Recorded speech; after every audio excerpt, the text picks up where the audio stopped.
déjà, tu as 3 secondes avant que la personne te raccroche. 3 secondes, c'est pas beaucoup. D'accord? C'est vraiment pas beaucoup. C'est pas ça. Tu peux pas dire comment allez-vous à quelqu'un que tu connais pas.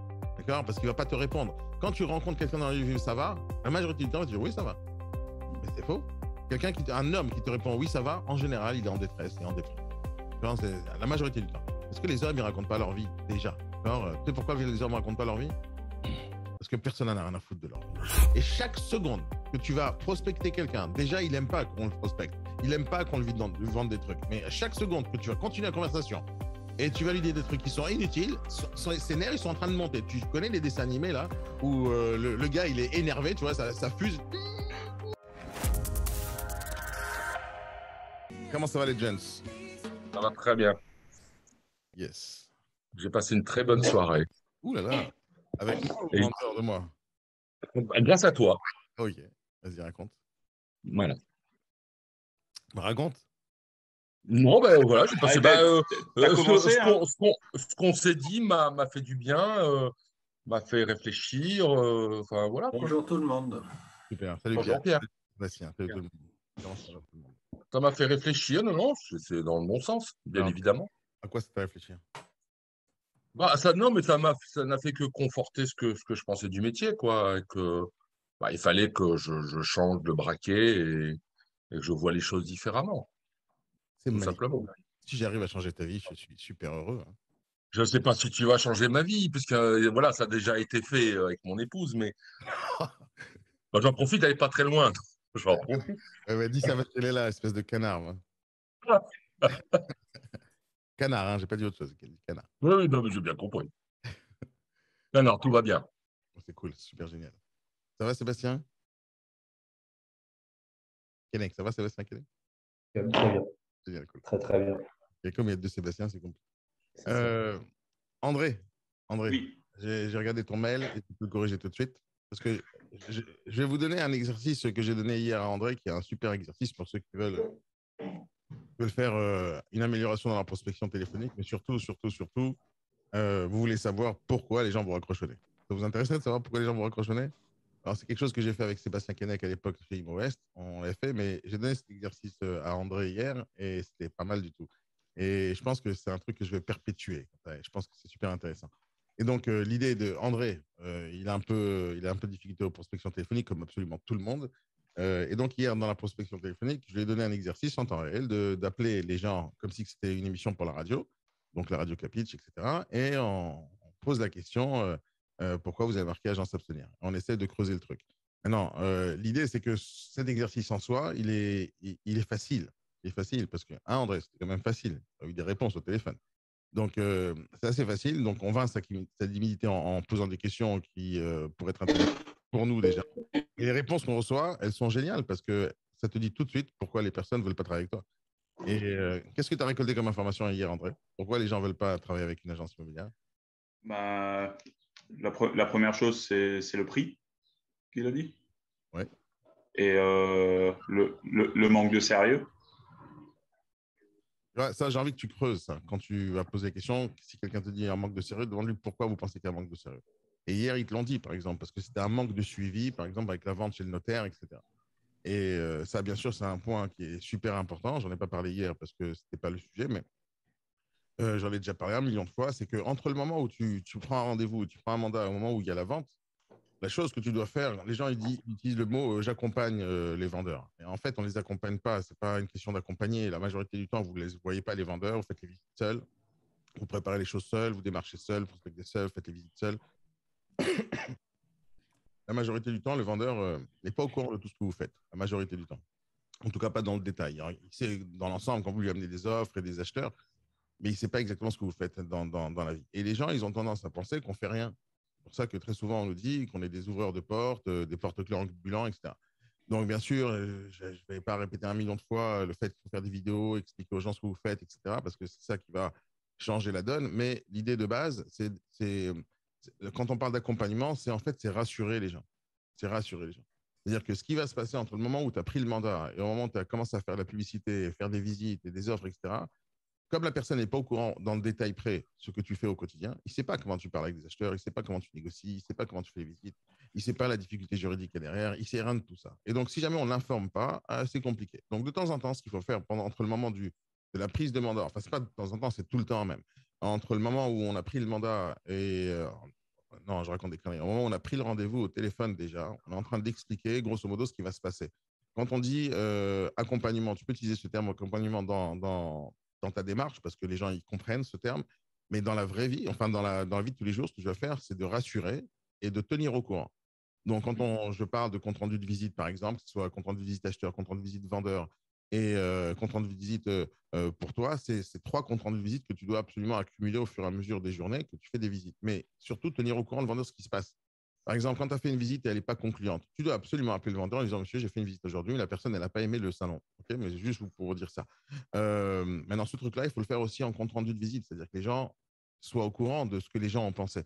Parce que si jamais tu fais 153 visites dans une seule journée, d'accord, et tu as 152 personnes qui détestent le bien, et que tu ne dis pas au vendeur que le bien est détesté par la majorité des acheteurs, en tout cas à cause du prix, à cause de l'environnement, à cause de n'importe quoi, si tu ne le tiens pas au courant, et qu'à la fin de la journée, tu as une seule offre, et au lieu d'une offre à 400 000 euros au prix du bien, tu reçois une offre à 220 000 euros.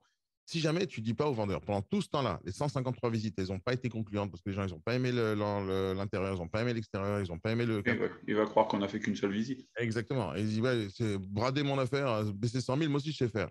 En fait, c'est pas ça qu'il faut faire. C'est que pendant tout ce temps-là, il faut lui dire, non, monsieur, je lâche pas l'affaire, on va trouver l'acheteur ou on va devoir négocier, on va réfléchir et tu le tiens au courant. Comme ça, le jour où tu as vraiment une offre qui est basse, la personne, elle comprend pourquoi elle est basse. Il le comprend. Lui, il n'a pas eu le retour des acheteurs parce que c'est toi qui les as reçus.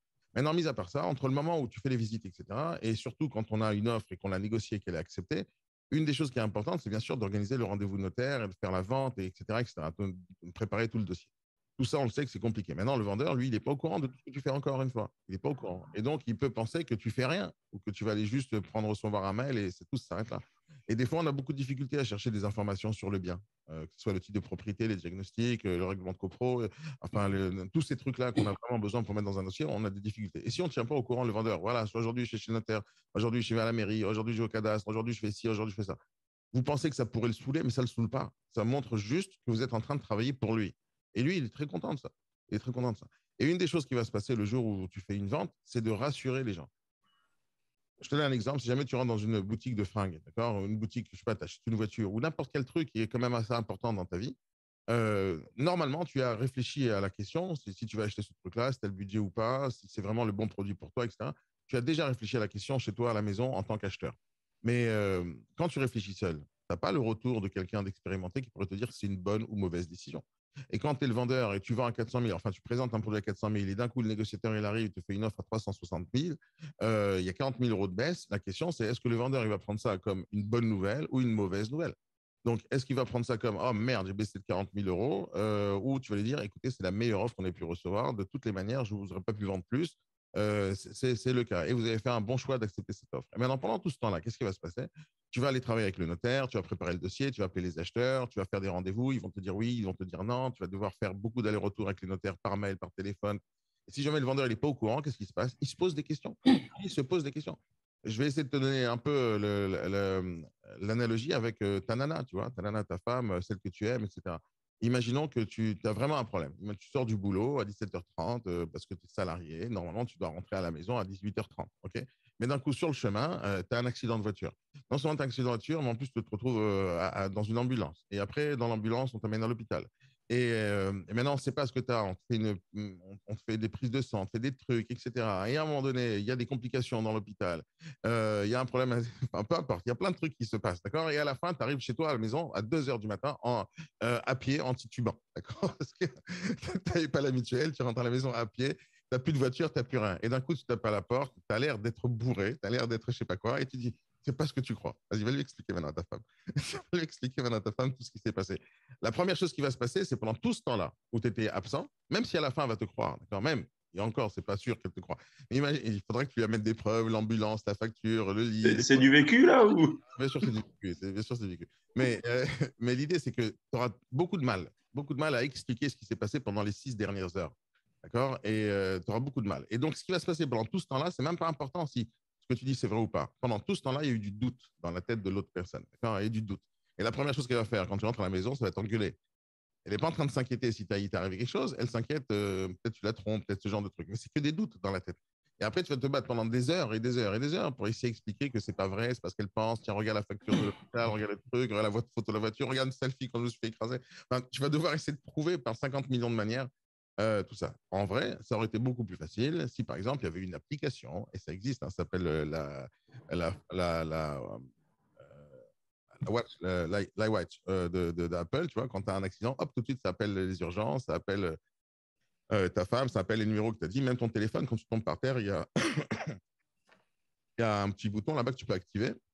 En général, c'est fait pour les vieux, tu vois, ou qui ont vraiment du mal. Et donc, si jamais tu tombes, le téléphone, il comprend qu'il y a eu un petit danger, il va te demander, et hop, il peut appeler les urgences ou il peut appeler ta femme. Mais bon, imaginons que la technologie n'est pas là. Tu as du mal, tu comprends?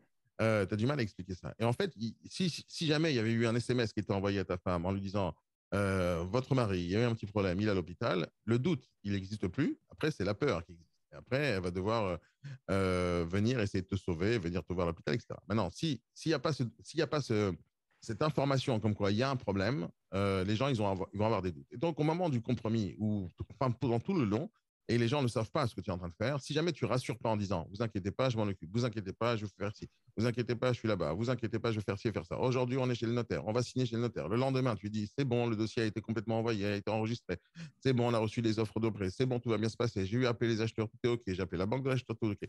Et tous ces trucs-là que tu vas rassurer tous les jours ou toutes les semaines ou tous les 2 jours, le vendeur ou l'acheteur, ça rassure et ça calme. C'est-à-dire les gens, ils n'ont pas besoin d'avoir des doutes. C'est est-ce que la vente est en cours? Ça m'est arrivé assez souvent, pas chez moi, mais en voyant les négociateurs ou les vendeurs, ils ont signé le compromis, mais ils stressent, alors ils appellent l'agence pour savoir si la vente est en cours ou pas, parce qu'ils ont reçu une autre offre.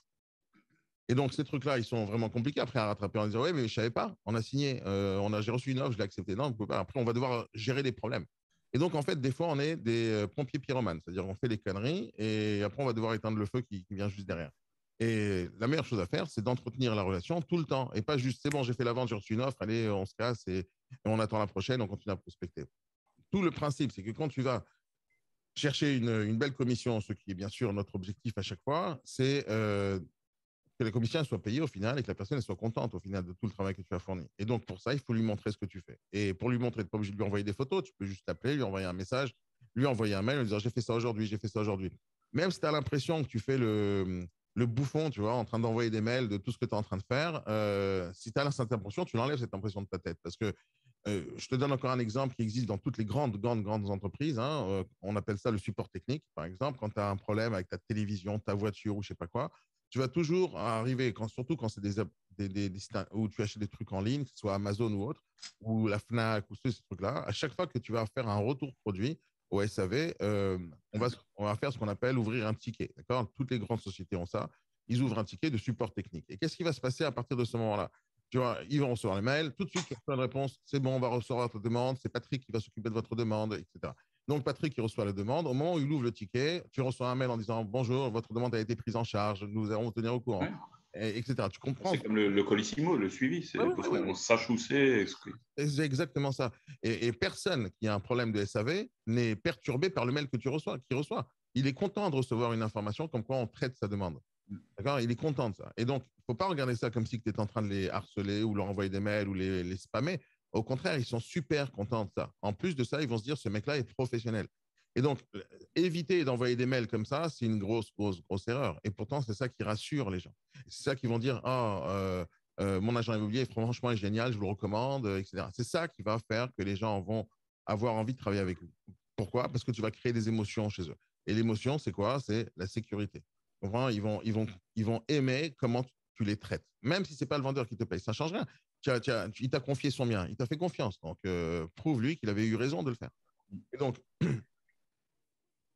quand quelqu'un t'a dit hier, ouais, mais parce qu'il m'a un peu laissé tomber, on n'était pas au courant de ce qui se passait chez le notaire, c'est exactement ça. C'est exactement ça, c'est que tu n'as pas tenu au courant le vendeur. Encore une fois, ce n'est pas que le vendeur, c'est mon client, ce n'est pas mon client, sauf il m'a confié son bien. D'accord? Il m'a confié son bien. Je dois respecter la confiance qu'il m'a confiée et de le tenir au courant de tout ce qui se passe. Bien sûr, je vais faire la même chose avec l'acheteur. Je vais faire exactement pareil. Avec l'acheteur, je vais tenir informé. Voilà, j'ai parlé, j'ai négocié l'offre hier. Ça n'a pas été accepté hier, mais vous inquiétez pas, je travaille là-dessus. Je vous tiens au courant demain. À 14 heures, je fais un appel ou demain à 18 heures, je vous appelle pour vous tenir au courant, etc., etc. Tous ces mails-là qui sont potentiellement dans ta tête intempestifs ou spammés, ça ne l'est pas du tout le cas, du tout. Les gens sont contents. Et des fois, c'est juste un SMS du style bonjour, monsieur Patrick, vous inquiétez pas, la visite s'est bien passée. Bon, j'ai pas reçu d'offre, mais je continue, vous inquiétez pas. Tous ces petits SMS-là. Alors, tu n'es pas obligé d'en faire 25 000 hein, non plus. Hein. Tu peux faire un résumé de la journée, un mail de la journée. Tu vois, tu fais un petit résumé. Bien sûr, si tu envoies toutes les 2 minutes, après chaque visite, un message, à la fin, les gens, ils rentrent dans la déprime. D'accord. Donc, à chaque fois que tu vas faire. Alors, des fois, il faut jouer avec ça. C'est-à-dire, si jamais tu veux vraiment, tu sais que le produit ne se vend pas à ce prix-là, tu sais les visites qui ne sont pas du tout concluantes parce que le prix est trop cher. Toi, tu reçois ce retour, d'accord. Maintenant, si tu lui envoies toutes les 2 secondes, ah, c'est trop cher votre produit de merde, hein, ça ne se vendra jamais. La personne, elle va péter les plombs, elle va penser que tu es en train de dénigrer son produit ou dénigrer, enfin, tout, ou peu importe. Et donc, l'idée, c'est pas de faire ça. C'est quand je vous ai montré déjà dans la formation visite, le compte rendu de visite, je vous ai montré les questions qu'on doit poser. Et au final, tu peux montrer des stats ou un reporting. Pourquoi tu fais la tête comme ça, Sébastien? Moi, je l'ai pas encore vu, la formation. Je sais, mon cher André, 2 secondes, tu viens d'arriver chez moi. 2 minutes, tu vas y arriver. Mais l'idée, c'est que dans le compte rendu de visite, à la fin, quand on récupère des informations qui sont écrites à la main, mais surtout des stats. Si jamais tu as fait 25 visites et les 25 personnes, alors sur 25 personnes, tu as 10 qui t'ont dit l'extérieur est dégueulasse, 10 qui t'ont dit que l'intérieur est dégueulasse et la majorité ils t'ont dit que le bien est très mal placé et 100% d'entre eux ils t'ont dit non, j'achèterai jamais ce prix-là. D'accord. Ça, c'est des chiffres à la fin. Ouais, mais nous, on se sert d'un système comme ça chez La Fourmi. On a un questionnaire qu'on donne aux visiteurs et avec des notations. Et ça nous permet de dire aux propriétaires, ouais, c'est trop cher à cause de ci, ça, ce. Quoi. C'est exactement ça dont je parle. Non, c'est exactement dont je parle. Maintenant, c'est où tu fais ça manuellement et à la fin, tu vas. Après, c'est la technique. Hein, c'est où tu fais ça manuellement, tu fais ça avec un formulaire. Mais l'idée, c'est d'avoir ces informations quoi qu'il arrive. Peu importe comment tu les chopes. D'accord. Peu importe. Moi, j'ai déjà trouvé un système. Je ne l'ai pas encore mis en place sur ce genre de choses, mais c'est un système par SMS où les gens ils votent, tu vois, par SMS. Mais c'est un peu compliqué. C'est encore un peu à l'ancienne ce truc-là, mais le formulaire Google, c'est la meilleure option. Mais à la fin, tu dois récolter les informations et tu dois en donner des chiffres. Par exemple, si tu as eu 2 visites et tu en as une qui n'est pas bonne, une qui est bonne, tu as 50% de chance de possibilité de faire. Tu comprends. Et donc, ça rassure. Mais quand tu as 5 visites, les stats, elles changent. Tu comprends. Donc, et ça peut être totalement à l'inverse. Hein. Tu peux avoir 50% de chance de réussite, 50% de chance où les gens se disent non, ce n'est pas intéressant. Et si tu as 5 visites supplémentaires, ça peut tomber tout de suite à 80-20 ou à 90. 10, etc. Et donc, ces chiffres-là, ils sont importants parce que ça tient au courant de la température de ce qui se passe autour de ton bien, de ton travail. Et donc, c'est une des raisons pour laquelle la personne t'a dit, ouais, mais il m'a laissé tomber, je n'étais pas au courant avec le notaire, etc. Donc, pourquoi? Parce qu'on ne rassure pas. Donc, très souvent, dans notre travail, on doit prévoir les trucs. Il faut prévoir, il faut anticiper, et il faut surtout se mettre à la place du vendeur il est inquiété pendant tout ce temps-là. Tu as confié quelque chose. On n'oublie pas que le mec, il ne te connaît pas à la base. Hein. Tu l'as prospecté au téléphone. Peut-être qu'il a vu une vidéo, peut-être qu'il n'a pas vu de vidéo de toi. Peut-être qu'il est confiant sur ton professionnalisme, peut-être qu'il n'est pas. Donc, s'il est confiant, le problème ne se pose pas. Il va te faire confiance. Mais ce n'est pas parce que, imaginons que moi, je pense être super ultra professionnel. Je pense faire mon travail d'une manière super excellente. OK, imaginons que je le pense et que c'est le cas. Si jamais je ne tiens pas au courant, lui, il va penser que je suis un trou duc. D'accord. Il va penser que je suis un nul. Donc, en le tenant au courant, je vais confirmer l'avis qu'il a sur moi. S'il avait un avis positif sur moi et que je continue à l'informer de ce qui se passe, il va être confiant, il va continuer à penser ça. Maintenant, si jamais je ne le fais pas, il peut changer d'idée, tout simplement. Comme ta disparition, parce que tu as eu un accident de voiture. Les gens peuvent changer d'idée. Mais qu'est-ce qu'il est en train de faire, mon mari? Il est avec qui? Après, il commence à poser des questions. Donc, ça crée le stress. Donc, pour répondre à ton mail, qui est très bien, je vais te dire, voilà, ton mail, parce que je t'ai demandé d'écrire un pitch hier juste pour faire genre l'émission de radio, et c'est pour ça que je vous dis, ça serait intéressant de le faire pour vous tous. Hein. Et en plus, si jamais vous le faites bien, vous m'envoyez les vidéos que vous avez enregistrées et je vais les diffuser comme une émission de radio. Ça pourrait être vraiment intéressant pour nous tous, les conclusions que vous avez chopées. Et juste avant que je commence, Sébastien, Estelle, tu avais quelque chose à dire? Non, non, mais moi, dans la formation, ça n'a pas dû se débloquer la formation visite. Okay. Je note, je t'envoie tout de suite. D'accord. Enfin, après. Merci. Merci, Daniel. De rien, pas de problème. Et d'ailleurs, faites tout ça. Hein. Si vous voyez que je parle de quelque chose et vous ne l'avez pas, vous envoyez un mail, tout simplement. Pas besoin d'attendre d-morning. Hein. Envoyez un mail, contact@bsformation.com. Ça marche. Et sinon, dans la plateforme, il y a toujours l'espace commentaire, laissez des questions. Je réponds à tous les commentaires et je regarde tous. C'est ça mon travail. Okay. Donc, n'hésitez pas. Donc, l'idée, ce que j'ai donné à André, et je pense que ça serait intéressant pour vous tous de le faire, vous prenez l'application Zoom, vous créez un compte dans Zoom, d'accord? Comme le même logiciel que j'ai. Moi, je paye parce qu'il y a différentes options quand c'est gratuit, quand c'est payant. Mais dans la version gratuite, vous avez quasiment les mêmes choses. La différence, c'est le stockage des vidéos que vous allez enregistrer et le temps que vous allez pouvoir faire des visioconférences. Donc, en version gratuite, je pense que c'est, enfin, à l'époque, hein, quand j'avais vérifié ça, c'était il y a quelques années, hein, tu avais le droit à 45 minutes gratuites et tu pouvais enregistrer une ou deux vidéos, etc. Je pense que c'est toujours le cas aujourd'hui. OK.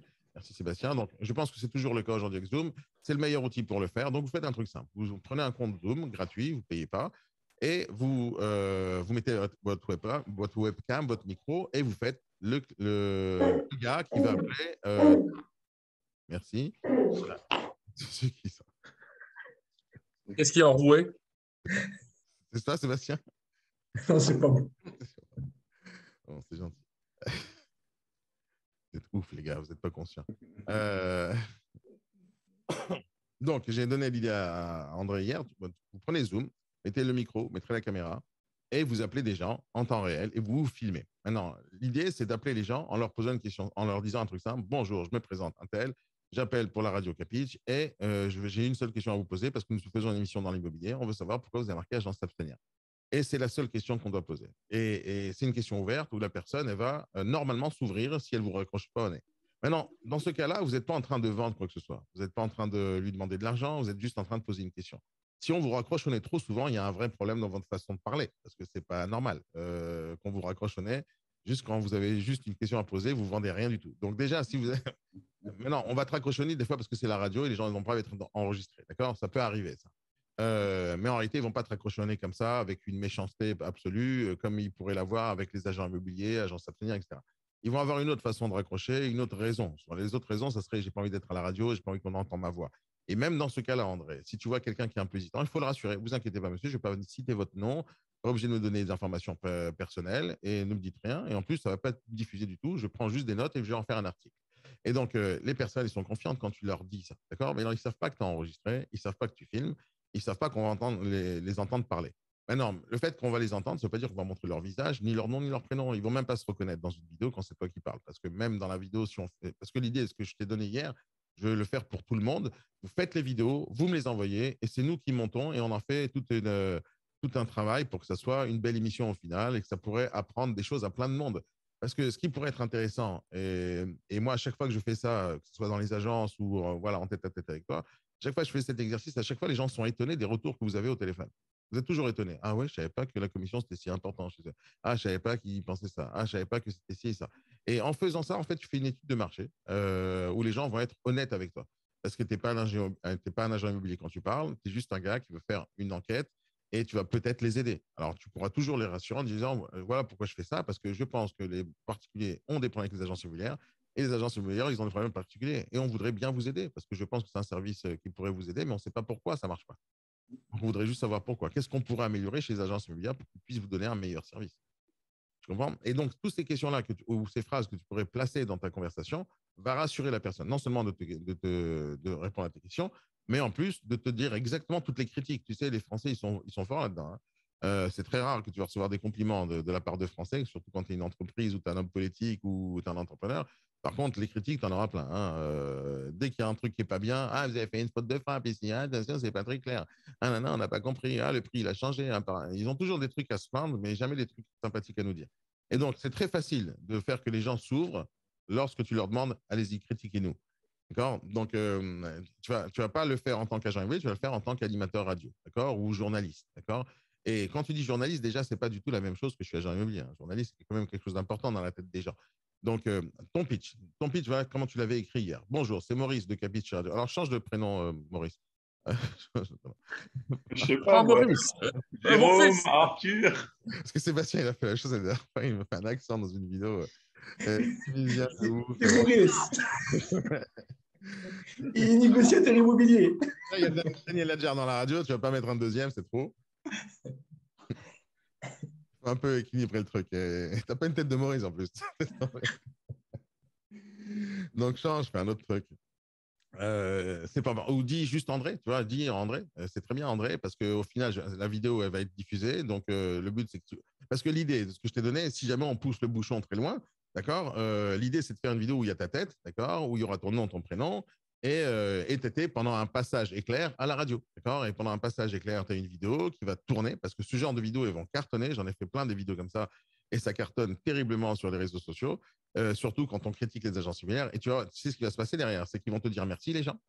Ils vont te dire merci. Ils vont mettre des fois te critiquer, mais tu n'aurais pas dû poser cette question, etc., etc. Mais beaucoup vont critiquer le vendeur qui nous insulte. Mais beaucoup, ils vont dire ah, on ne savait pas. Ça, c'est intéressant, et intéressant, et intéressant. Et donc, si les gens sont intelligents, ils vont s'intéresser aux réponses que le vendeur t'a données au téléphone. Et tu vas voir que si jamais tu fais aussi d'autres vidéos comme ça avec les acheteurs, où tu leur poses la question, dites-moi pourquoi vous travaillez avec une agence immobilière, pourquoi vous appelez les agences immobilières sur ce loger, pourquoi vous voulez travailler avec une agence, tu vas voir que les réponses sont encore totalement différentes quand c'est les acheteurs qui appellent et quand c'est les vendeurs qui sont démarchés. Et donc, si jamais tu fais une vidéo intéressante, pas une, tu peux en faire 25 des comme ça. D'abord, ça va t'entraîner. Et les vidéos, tu me les donnes. À la fin, je pense que ça peut être super génial quand on va te mettre en avant et la vidéo sera diffusée. Je ne sais pas ce que ça peut t'emmener dans le futur, mais ce qui est certain, c'est que tu vas gagner du respect déjà des agents immobiliers qui sont peut-être autour de toi. Tu veux faire un intercabinet à quelqu'un et que ce quelqu'un, c'est ton voisin et il a vu la vidéo, il va te dire ah, je te connais, André. Et ça pourra te faciliter la vie, surtout si tu l'as aidé à regarder le marché différemment. Tu vois. Ça, c'est ce que je fais quasiment au quotidien. J'essaie de montrer ma vision des choses sur les choses et essayer de mettre le doigt sur les points qui sont les points faibles des gens. Et bien sûr, des fois, ça vexe. Hein. Les gens ils disent ah, mais nanana, ok, super. Mais ceux qui sont intelligents, ils vont écouter. Il y a peut-être quelque chose de pertinent dans l'idée. D'accord. Et donc, dans ton pitch, alors on va changer, on va pas mettre Maurice, on va dire c'est André. Bonjour, c'est André de Capitch. Alors, dis de la radio Capitch, pas Capitch Radio, c'est de la radio Capitch, c'est plus français. Radio Capitch, ok. On est en France. Tu seras aux États-Unis, tu dis Capitch Radio, comme le jingle, mais. Ouais, mais en fait, pour moi, le nom, il sonne anglophone, quoi. Donc, Ouais, si tu veux, d'accord, mais je vais te donner aussi une info importante sur Capitch parce que c'est comme ça que ça a été créé, dans cette raison-là, d'accord. Et donc, à la base j'ai mis beaucoup de temps à chercher le nom de la radio ou le nom de l'école, d'accord. Je ne savais pas. Et un jour, je suis en train de faire le montage de plusieurs de vidéos que j'ai fait au Morning, etc. Je fais le montage et je m'entends dire au moins 25 fois à la fin de mes phrases, Capitch. Tu vois, c'était le truc que je disais. oui, tu as compris. Et moi, je l'avais prononcé en italien, parce que j'aime bien cette langue, même si je ne parle pas du tout, mais j'adore dire des phrases en italien. C'est juste marrant. Et capite, ça a toujours été un terme que j'utilisais dans ma vie de tous les jours. Ce n'est pas spécialement pour la radio. Et quand j'ai fait le montage, je dis putain, j'utilise capite. Ben, c'est capite. Mais non, le problème, c'est que capite, c'est en italien. Et je ne voyais pas ça comme un nom de radio. Alors, je l'ai transformé dans la façon dont ça écrit. Au lieu de l'écrire capite comme ça s'écrit normalement, je l'écris cap, itch. Cap, each. Alors, c'est en anglais. Donc, cap, chacun son cap, en fait. Each. Ah ouais, Et pour les autres, ils ne sont pas spécialement anglophones. Donc, l'idée, c'est chacun son cap. Et donc, à la fin, c'est ça que j'ai voulu vraiment développer. J'aide les gens personnellement, chacun son problème. Donc, c'est l'idée, d'accord. Mais c'est toujours la connotation italienne du style capiche, tu vois, c'est toujours le même principe. Donc, mais comme on est en France, même si je fais des jingles en anglais, on est quand même en France et les gens. Voilà. Remettre quoi. Voilà, c'est tout, c'est juste comme ça. Donc, c'est Hervé de la radio Capitch. Alors, comment allez-vous? Il ne sert à rien, d'accord? Parce que tu m'écris. Alors, je t'ai écrit le texte que tu l'as écrit, d'accord? Et après, je vais te le corriger, tu vois. Donc, c'est André de Capitch Radio. Comment allez-vous? Donc, tu ouvres. Je vais te lire le texte. C'est bien vous qui vendez. Le thème de l'émission aujourd'hui est agence s'abstenir. Alors, dites-moi la raison que vous appelez qu'est-ce qui vous a poussé à mettre cela dans votre annonce? Donc, je t'explique pourquoi. Je vais te décortiquer ton pitch et ça va être c'est important pour le futur pitch que tu vas créer, que ce soit pour la prospection téléphonique en vrai ou pour ce genre de truc. D'accord? Il faut juste réfléchir de la bonne manière. Déjà, tu as 3 secondes avant que la personne te raccroche. 3 secondes, c'est pas beaucoup. D'accord? C'est vraiment pas beaucoup. Et ces 3 secondes, tu vas utiliser le terme dans ta tête, accroche. D'accord? Il faut que la première phrase soit l'accroche. L'accroche, ça veut dire que la personne a été comme ça, elle entend le téléphone et elle fait ah, elle va raccrocher, d'accord? Et sur principe, à chaque fois qu'on est démarché, on a envie de raccrocher. Tu as envie de dire, dès que la personne elle finit sa phrase, non, c'est bon, ça ne m'intéresse pas. Tu as envie de dire ça. Des fois, les gens, ils ne le font pas, tu vois, mais tu as envie de le dire. Ouais, non, c'est bon. Et tu n'entends même pas la fin de la phrase. Donc, c'est pour ça qu'on appelle ça l'accroche. L'accroche, c'est en fait empêcher les gens de raccrocher, d'accord? Tu les accroches au téléphone pour qu'ils captent le truc. Et donc, c'est pour ça que la première phrase, elle est ultra importante. Et c'est pour ça que prononcer le mot la radio, capitch, la radio, d'accord? C'est important la radio dans la tête des gens. Tu vois, on a beau avoir l'impression que la télévision, c'est le média le plus fort. C'est totalement faux. On pense que Internet, c'est le média le plus fort. C'est encore totalement faux. Ce qui est très, très fort, c'est la radio. Et pourquoi c'est la radio? Parce que même dans les vidéos, la chose la plus importante dans une vidéo, c'est le son. Et les gens, ils écoutent ce que tu as à dire. Alors, je ne te parle pas si les gens ils regardent un film, hein, mais si les gens, même quand tu regardes un film, hein, tu ne peux pas regarder un film sans le son, ça n'existe pas. Donc, le son, c'est quelque chose d'important. Mais c'est chez qui les bruits là? 2 secondes, ça m'énerve. C'est chez qui les bruits là? C'est chez qui les bruits? Quelqu'un peut me dire d'où viennent les bruits? Je Bruit de quoi? Je sais pas. je veux pas dire une bêtise, mais Franck, tu sais, il y a l'encadré jaune autour de ton écran quand ça fait le bruit. Donc, je pense que ça vient de chez toi. Alors, on va couper le micro de Franck pendant quelques secondes et si ça n'existe plus le bruit. Donc, il n'y a plus de bruit. OK, c'est chez toi, Franck. Bon, on continue. Et donc, la première phrase, c'est l'accroche. Et donc, ce qu'on doit faire, c'est. Alors, je te disais sur la qualité de la radio, et moi, je vous garantis, hein, c'est sur mon expérience personnelle sur les 5 à 6 dernières années. Ce qui marche le plus chez nous, ce qui convertit le plus les prospects qui m'écoutent, ce qui fonctionne à merveille parmi tout ce que je fais, que ce soit TikTok, Instagram, YouTube, Facebook, etc. Parmi tout ce que je fais, je ne te dis pas que les autres ne marchent pas, hein, les autres marchent aussi très très bien, sauf ce qui convertit le plus, ce qui fait que les gens font de plus en plus confiance, ce qui fait que les gens adhèrent à mes idées, ce sont les podcasts et la radio. D'accord? Pourquoi? Parce que les gens, quand ils écoutent un podcast, ils sont très, très, très attentifs. D'accord? Ils ont les écouteurs, ils ne sont pas, comment on dit, ils ne sont pas incités à regarder autre chose, ils ne sont pas. Il n'y a pas l'image pour les perturber. Ouais. Ouais, déjà, et ils ne sont pas en train de regarder quand tu vas sur YouTube, maintenant, parce que c'est important de regarder ça pour ceux qui ne sont pas conscients de ça. Mais je vous montre un truc. Quand tu es sur YouTube, donc bien sûr, YouTube, ça cartonne, hein, la question n'est pas là, mais quand tu es sur YouTube, ne regardez pas ce qu'il y a sur mon côté là, à droite, là, parce que ça, c'est un logiciel spécial. C'était stats, ça. Ouais, ça, c'est un logiciel spécial qui rajoute sur n'importe quelle vidéo que tu regardes sur YouTube des statistiques sur la page, ce que tu fais. Donc, moi, ce que je vous dis, c'est ça. C'est que quand tu regardes une vidéo YouTube, il n'y a pas ça, tout de suite, tu as ça à droite. D'accord? Et ça, c'est les suggestions. Donc, quand tu regardes une vidéo, même si la vidéo elle est super ultra intéressante, d'accord, les gens ils vont regarder, mais en même temps ils vont voir une nana à poil ici, ils voient un mec qui fait une tête, et tout de suite ils sont incités à cliquer ailleurs. Et donc dans YouTube, il y a toujours une chute entre le moment où la personne commence à regarder la vidéo et après 5 minutes, 10 minutes, un quart d'heure, il y a des chutes de gens qui ne vont pas regarder jusqu'au bout. En podcast, ça ne m'arrive pas. En podcast, moi, ce qui m'intéresse dans les vidéos, moi, ce qui m'intéresse dans les vidéos et dans les podcasts, dans tout ce que je fais, c'est que je regarde les stats. Et la seule chose qui m'intéresse, ce n'est pas le nombre de vues. Alors, attention, parce que c'est un KPI très important pour moi. Il y a des gens qui vont mesurer le nombre de vues. Moi, ça ne m'intéresse pas. C'est ça. Moi, ça ne m'intéresse pas du tout le nombre de vues. Alors, bien sûr, ça me fait chier que quand je fais une vidéo que je pense intéressante et je vois qu'il n'y a que 2 vues depuis 3 jours, ça m'énerve. Et donc, c'est pas possible d'abord d'avoir que 2 vues, surtout quand tu es sur YouTube. Même par hasard, les gens ils vont venir cliquer. Mais c'est pas possible d'avoir que 2 vues. De l'autre côté, si ça arrive que 2 vues, il y a un vrai problème technique. Le son est pas bon, il y a un problème et les gens, ils ont chuté tout de suite. Mais d'une manière générale, ce que je regarde, c'est le taux de rétention et la quantité de personnes qui ont regardé la vidéo du début jusqu'à la fin. C'est ça qui m'intéresse. Et donc, dans mes statistiques, je peux voir absolument ça. Je peux voir quand les gens ils se connectent, à quel moment ils chutent, à quel moment ils droppent, à quel moment les gens ils sont complètement déconnectés. Et donc, si je veux faire un travail sur la vidéo, je vais devoir faire un effet spécial à tel moment, je vais devoir corriger la vidéo. Et ça, c'est le travail qu'on doit faire quand on est vraiment youtubeur. On analyse ses stats, on regarde ce qui se passe et on corrige le moment, on raccourcit la vidéo, on la recharge plus tard, etc., etc. On doit réfléchir à tous ces trucs-là. Moi, je ne me prends pas autant la tête que ça sur YouTube, pas pour l'instant. Mais c'est un truc que je vais faire dans le futur si j'ai vraiment envie que YouTube cartonne. Mais dans les podcasts, c'est un truc simple, hein, j'ai les mêmes genres de stats. Et moi, la majorité du temps, j'ai un taux de rétention jusqu'à 70 à 80% des gens qui vont écouter jusqu'au bout dans la majorité. Mais la majorité vont écouter le podcast du début jusqu'à la fin. D'accord? Et je sais aussi que quand ils écoutent du début jusqu'à la fin, ils vont comprendre tout ce que je dis dans le podcast. Alors que dans la vidéo, si tu as pris que le début où là, je suis en train de clasher et je suis en train de dire le problème, les gens vont penser que je suis toujours méchant. Mais je ne suis pas toujours méchant. Écoute la fin parce que je donne la solution aussi. Et donc, dans les podcasts, ils écoutent du début jusqu'à la fin. Et en plus, ils sont très attentifs. Et en général, dans les plateformes de podcast, ils vont t'enchaîner les podcasts que tu es en train d'écouter un après l'autre. Sur YouTube, tu ne vas pas enchaîner toutes mes vidéos un après l'autre. Tu vas prendre ma vidéo, après tu vas cliquer sur une autre. Sur les podcasts, quand tu t'es abonné à ma chaîne, tu vas regarder mon podcast, tu vas écouter mon podcast, et tu vas écouter le suivant et le suivant et le suivant. Et donc, les gens, ils écoutent longtemps. dans toutes mes stats sur les podcasts, j'ai un taux de rétention d'entre 1h30 et 2 heures par auditeur.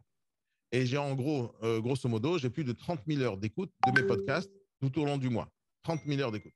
C'est énormément ces chiffres. C'est énorme ces chiffres. Pour moi, c'est énorme. Tu vois, quand je sais qu'il y a 5-6 ans, je n'avais pas une seule personne qui m'écoutait. Donc ces chiffres-là, ils sont énormes. Si maintenant je cumule la radio, où tous les jours, j'ai à peu près entre 1000 et 3000 heures d'écoute tous les jours de ce que je fais à la radio. C'est énorme, 1000-3000 heures d'écoute, alors que je fais une émission 1 heure, 2 heures par jour. Tu vois, c'est énorme. C'est-à-dire que les gens, ils sont là et ils écoutent tous les jours la radio. À la fin, ces trucs-là, ce qui se passe, c'est que quand on a les écouteurs dans les oreilles et tu écoutes tout ça, tu es très attentif déjà et tu t'habitues à la voix de la personne et tu t'habitues à son style de voix, tu t'habitues à son ton, etc. Et ça rassure quand tu les appelles au téléphone après, quand tu as un rendez-vous après, ça les rassure parce qu'ils ont pris l'habitude de t'écouter. Donc, surtout les trucs que j'ai pu faire dans ma vie, le podcast, c'est quelque chose d'important et la radio, c'est devenu très important parce que dans la tête des gens, radio, c'est quelque chose d'important. La radio, tu as quand même de la chance d'avoir des grandes stars dans le monde. Hein. Tu as Laurent Ruquier, tu as Coé, tu as tous ces trucs-là, tu vois, qui font beaucoup parler d'eux et c'est la radio. Et jusqu'à aujourd'hui, la radio, ça marche. Mais tu as toujours eu des émissions de radio qui cartonnent et les gens écoutent la radio tous les jours. Hein. Dans la voiture, c'est la radio qu'on écoute. On ne regarde pas YouTube. Hein. Et donc, bah oui, c'est ça. C'est compliqué. Bah oui, mais c'est interdit d'ailleurs de regarder des vidéos. Donc, tant qu'il y aura des voitures, tant qu'il y aura la sécurité, la radio existera toujours et ça marchera très terriblement bien. Et la radio, c'est divertissant et en plus, on va apprendre des choses, surtout sur la radio Capitch. Donc utilise le mot radio comme un truc très important parce que c'est important dans la vie des gens. Alors, c'est important. Et si les gens te disent où est-ce qu'on peut l'écouter la radio, comme je t'ai dit, tu leur envoies le lien juste après. Mais l'accroche, la première phrase, elle est tellement importante. Il faut que cette phrase-là, quand tu l'écris ou tu rédiges un pitch, il faut la tester, cette phrase, pour voir si elle est puissante ou pas. D'accord parce que c'est les 3 premières secondes, tout simplement. Et donc, la bonne phrase que tu dois mettre en intro, bonjour, c'est Hervé de la radio Capitch. Le comment allez-vous, tu l'effaces de ce pitch-là ou de n'importe quel autre pitch, d'accord? Parce que tu n'es pas en train de chercher des potes, d'accord? Comment ça va? Ça va aujourd'hui, la famille, la peste? C'est beau, c'est beau. C'est pas ça. Tu ne peux pas dire comment allez-vous à quelqu'un que tu ne connais pas, d'accord? Parce qu'il ne va pas te répondre. Quand tu rencontres quelqu'un dans la rue, ça va? La majorité du temps, il va te dire oui, ça va. Mais c'est faux. Un homme qui te répond oui, ça va, en général, il est en détresse, il est en déprime. La majorité du temps. Parce que les hommes, ils ne racontent pas leur vie, déjà, d'accord? Tu sais pourquoi les hommes ne racontent pas leur vie? Parce que personne n'en a rien à foutre de leur vie. Les hommes se débrouillent seuls. Donc, quand quelqu'un te dit ça va, et tu dis ça va, et tu dis ça va, en général, il est déprimé. Parce que si ça allait bien, il te dit oh, c'est au top. Et si ça allait mal, il ne va pas te le dire parce qu'il sait que tu n'en as rien à foutre. D'accord? La majorité du temps, 90% des gens n'en ont rien à foutre de tes problèmes. Et les 10% qui restent, ils sont contents que tu aies des problèmes. Donc, ne raconte pas tes problèmes à qui que ce soit. D'accord? Donc, sur le principe, dire comment allez-vous à quelqu'un que tu ne connais pas, c'est déjà mal placé comme truc. C'est mal passé parce que tu rentres dans sa vie, tu l'obliges à te dire que ça va alors que ça ne va pas. Toi, chez nous, il y a une tradition. Non, mais je rigole pas. Chez nous, il y a une tradition, par exemple, de ne pas souhaiter bon appétit aux gens pendant qu'ils mangent. Pourquoi? Parce que c'est un risque que la personne va te dire oh, oui, ça va, elle avale de travers, elle meurt. C'est juste l'inverse des Japonais, quoi. Non, c'est pas l'inverse du tout. Tu dis avant de manger, pas pendant que tu manges. Mais avant. Pendant que tu manges, pendant que le mec il mange. Tu dis pas bon appétit. Parce que le mec il va te voir. Oui, merci. C'est pas bon. C'est tellement du bon sens. C'est ça, du bon sens. D'accord? Et donc, poser la question à quelqu'un, comment ça va, alors que tu ne connais pas. Et si jamais il est en déprime, et il va te le dire, et il ne va pas vouloir te le dire. Donc, il va s'énerver et il n'a pas envie de sourire à toi. Donc, ce n'est pas une bonne question de départ du tout. Ça ne veut pas dire que la prochaine fois, le deuxième appel, ça ne veut pas dire que le deuxième appel, tu ne vas pas dire comment allez-vous, parce que tu le connais maintenant. Ce n'est pas du tout la même chose que le deuxième appel. Mais le premier appel, il est important. Donc, tu ne le connais pas, il ne te connaît pas. Donc, viens, on fait comme si on est 2 étrangers. On va essayer de se connaître. D'accord? Donc, la première phrase, tu changes le texte, c'est comme ça. Bonjour, c'est André de la radio Capitch. Alors, comme tu as dit juste après, comment allez-vous? On va changer le truc. Et après, tu as dit, c'est bien vous qui vendez. Okay? C'est juste pour m'assurer que c'est… 2 secondes. Bien sûr, je comprends ta phrase. C'est bien vous qui vendez. Tu veux te rassurer. OK. Je ne suis pas débile non plus, André. D'accord? Je sais. Non, un peu débile, Fred. Un peu, pas beaucoup. Il y a quand même un peu de bon sens ici. Un tout petit peu. Et donc, moi, je sais pourquoi tu as écrit ça. Je ne suis pas con. Et lui aussi, il sait pourquoi tu as écrit ça. Mais, attends, je suis obligé de fermer les micros. Faites gaffe, les amis. Faites-moi plaisir. Vous n'êtes pas seul quand vous toussez, donc coupez votre micro. Vous savez, moi, je fais ça tout le temps. Vous m'avez très souvent vu un truc, le micro, parce que je suis en train de tousser. C'est juste de la politesse. D'accord? Faites gaffe. Mis à part ça fait mal aux oreilles. Et donc,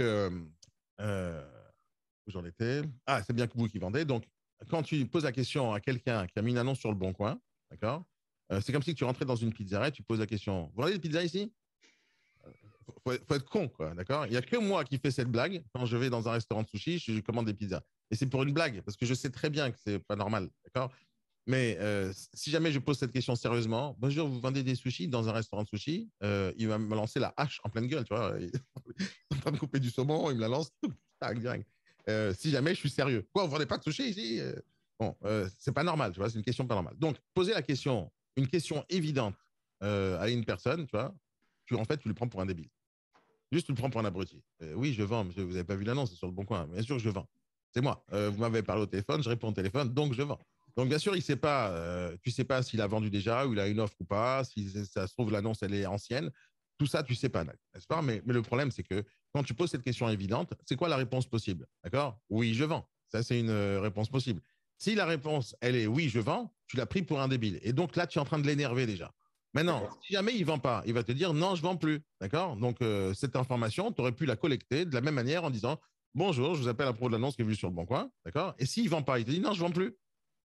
Tu n'as pas besoin de lui poser la question est-ce que vous vendez? Parce qu'en lui disant ça, d'accord, si jamais il ne vend plus, il va te le dire non, je ne vends plus. Et même à ce moment-là, tu dis c'est pas grave, monsieur, même si vous n'avez pas vendu, vous avez vendu, c'est pas grave, parce que j'ai une question spéciale pour une émission de radio qu'on fait sur l'émission, elle s'appelle Agence S'abstenir. Et le pire, c'est que c'est vrai que j'ai une émission Agence S'abstenir. Je ne sais pas si tu as vu les vidéos YouTube. Oui, je sais. J'ai un peu arrêté de la faire parce que j'ai pas eu le temps, mais je meurs d'envie de continuer à la faire. Mais c'est vraiment une vraie émission. Donc les gens, ils pourront même aller sur YouTube et chercher le truc. Tu pourras même leur envoyer des vidéos. Donc l'idée, c'est tout de suite, tu annonces la couleur, d'accord? Et ne prends pas les gens pour des abrutis en posant des questions évidentes. Par exemple, dans la prospection téléphonique, de manière générale, quand on appelle, et il y a beaucoup de négociateurs qui font ça, et moi je leur dis tout le temps, arrêtez de faire cette connerie. C'est-à-dire que vous relisez l'annonce au propriétaire. Bonjour, alors c'est bien vous qui avez le bien truc, il y a bien 3 pièces, il y a bien un ascenseur, il y a bien des fenêtres, il y a vraiment 4 murs. Ben, ces questions-là sont complètement cons, tu vois. Et, on ne pose pas des questions évidentes, d'accord? C'est un appartement, c'est une maison, c'est à vendre. Ok, un appartement, c'est quoi? C'est des murs, c'est des fenêtres, c'est des toilettes, c'est des étages, etc. Maintenant, mis à part le fait que toi, tu as lu l'annonce et t'as appelé, donc tu l'as lu l'annonce. Tu n'as pas besoin de lui faire confirmer qu'il y a vraiment 3 pièces. Il l'a écrit, d'accord? Ben, sauf si c'est un abruti fini, d'accord? Il a une pièce, il met 5 pièces. Il faut être abruti fini pour faire ça. C'est-à-dire, si tu te trompes, tu vas inclure dans les chambres le salon, d'accord? Mais au pire, tu as mis 4 pièces au lieu de 3 chambres, d'accord? Au pire, d'accord? Mais tu t'es pas trompé. C'est-à-dire, quand tu vends un bien, tu l'as acheté à 400 000 balles, tu sais, tu as combien de pièces, d'accord? Et donc, reconfirmer avec le vendeur combien tu as de pièces, tu le prends pour un abruti fini. En plus, tu lui dis de vive voix, écoutez, monsieur, apparemment, vous n'êtes pas assez intelligent pour bien compter le nombre de pièces que vous avez chez vous. Et en plus, vous êtes tellement teubé que vous avez mis 4 au lieu de 2. Et en plus, vous n'avez même pas vérifié votre annonce et vous êtes vraiment un abruti fini en faisant des erreurs. C'est-à-dire en lui disant, est-ce que c'est bien le truc? Tu pars du principe qu'il y a une possibilité qu'il s'est trompé. D'accord? Donc, si jamais tu dois poser des questions, tu poses des questions sur ce qui manque, pas sur ce qu'il y a déjà. Parce que tu cherches des informations supplémentaires. Tu n'es pas un flic pour dire vous étiez où hier entre 23h et 23h30. Vous n'êtes pas en train de poser des questions comme ça. C'est vraiment votre appartement. Vérifiez si vous êtes vraiment le propriétaire. Sinon, ça ne vaut pas le coup. Continuer à converser ensemble parce que vous êtes en train de me faire perdre mon temps. Ce n'est pas le but de converser comme ça. C'est-à-dire, si tu appelles, parce qu'il a mis une annonce, tu l'appelles. Et donc, moi, ce que je dis tout le temps, et c'est important ce sujet-là, c'est que dans la prospection téléphonique, quand tu démarches, tu lis pas l'annonce et tu décris pas l'annonce. Et tu dis pas, oui, c'est un truc. Tu ne fais pas tout ça. Parce que le bien, il le connaît. Tu peux rentrer directement dans le vif du sujet, parce qu'il connaît son bien, il habite dedans, c'est le proprio, il a payé. Donc, il connaît son bien. Donc, lui répéter ce qu'il a, ça ne sert à rien. C'est de la perte de temps. Et chaque seconde que tu vas prospecter quelqu'un, déjà, il n'aime pas qu'on le prospecte. Il n'aime pas qu'on lui vende des trucs. Mais chaque seconde que tu vas continuer la conversation et tu vas lui dire des trucs qui sont inutiles, ses nerfs, ils sont en train de monter. Tu connais les dessins animés, là, où le gars, il est énervé, tu vois, ça fuse. Tu connais Non, mais t'inquiète, il n'y a pas besoin du dessin animé, hein, je suis comme ça. Donc... tu connais ce truc où le mec il pète les plombs et tu vois le rouge là qui monte. Ah et donc, dans la prospection téléphonique, c'est la même chose. Si jamais tu dis des conneries ou tu dis des trucs inutiles ou des mots inutiles ou des phrases inutiles, déjà à la base, il est déjà à moitié rouge, tu vois. Et chaque seconde qui passe où il n'y a rien d'intéressant, où tu ne t'intéresses pas à lui, tu ne t'intéresses pas vraiment, le rouge il monte et à la fin, tu es putain, fais chier. Il y a ça. Ils ne prennent pas le temps de discuter, te dire excusez-moi d'être impoli, mais franchement, allez vous faire foutre. Ils ne font pas ça, tu vois, ils raccrochent. C'est très facile de faire ça. Oui. Trop facile. À l'époque, on faisait. Moi, j'adorais cette époque là où on avait les téléphones, tu vois, les gros combinés. Là, tu extériorisais la haine. Aujourd'hui, tu as un iPhone dans la main que tu as acheté, l'iPhone 13 à 3500 balles. Tu fais oh putain. Là, tu te calmes. Tu vois, et en fait, aujourd'hui, on est frustré parce qu'on n'arrive pas à sortir les nerfs. Donc, à la fin, tu mets une claque à ton chien et tu avances. Il y a Coluche qui disait les gens, ils ont des enfants parce qu'ils n'ont pas de chien pour frapper. Euh... euh... c'est bon, c'est Coluche. Donc, l'idée, c'est de ne pas leur faire perdre du temps et de leur faire perdre de l'énergie en écoutant de la merde de ta part. D'accord? C'est quoi de la merde? À mon sens, c'est les choses évidentes. D'accord? Les choses évidentes qu'il sait, c'est-à-dire c'est évident. Alors, est-ce qu'il y a vraiment deux chambres? Est-ce qu'il y a des fenêtres? Donc, une chambre qui n'a pas de fenêtre s'appelle une cave. OK? Donc, mais c'est logique qu'il y en ait une, tu comprends? Alors, maintenant, s'il n'y en a pas, tu le verras tout de suite en visite parce que tu vas aller rencontrer le gars. Donc, toutes les informations vraiment importantes que tu cherches à collecter, elles vont se faire lors du rendez-vous. Elles ne vont pas se faire au téléphone. Au téléphone, l'important, c'est le vendeur. C'est lui que tu cherches à avoir pour faire un rendez-vous avec le vendeur, pas un rendez-vous avec le bien. Rendez-vous avec le vendeur. Donc, tu dois rassurer la personne. Et le but, c'est de parler du rendez-vous et pas de parler du bien, ni du prix, ni de mandat, ni de quoi que ce soit. L'idée, c'est de leur dire j'ai envie de vous rencontrer pour qu'on puisse discuter comment je peux présenter votre bien à mes clients. Grosso modo, c'est ça l'idée. C'est pas de dire viens, on rentre dans le détail, la fiche technique du bien. Alors, c'est bien deuxième étage, troisième étage, vue sur rue, vue sur... Ça, c'est pas des trucs que tu fais parce que ces choses-là, tu peux les capter en 3 secondes dès que tu es rentré dans l'appartement. Tu les captes. Tu vois tout de suite si c'est chaleureux, bien agencé. Tu le vois, tu le sens dès que tu rentres dans l'appartement. Tu n'as pas besoin de faire HEC pour ça. Donc, encore une fois, on n'est pas dans les poncifs. Les poncifs, c'est les choses évidentes que tu n'as pas besoin de dire d'une manière générale. OK? Donc, on reprend le texte. Donc, en gros, le texte, on va enlever comment allez-vous. Donc, bonjour, c'est André de la Radio Capitch. Nous faisons une émission et donc on saute le comment allez-vous et on saute. C'est bien vous qui vendez, même si c'est une question importante. Hein, c'est une question très importante. C'est vous qui vendez. Parce que toi, tu veux savoir si c'est vraiment le propriétaire. Tu le sais, mais il va te le dire, même si tu dis pas ça. Il va te le dire d'une manière naturelle. Ah non, c'est pas moi, c'est ma mère qui vend. Il va te le dire, tu vois, parce que c'est normal qu'il le dise. Il sait que c'est pas le propriétaire. Il va te le dire.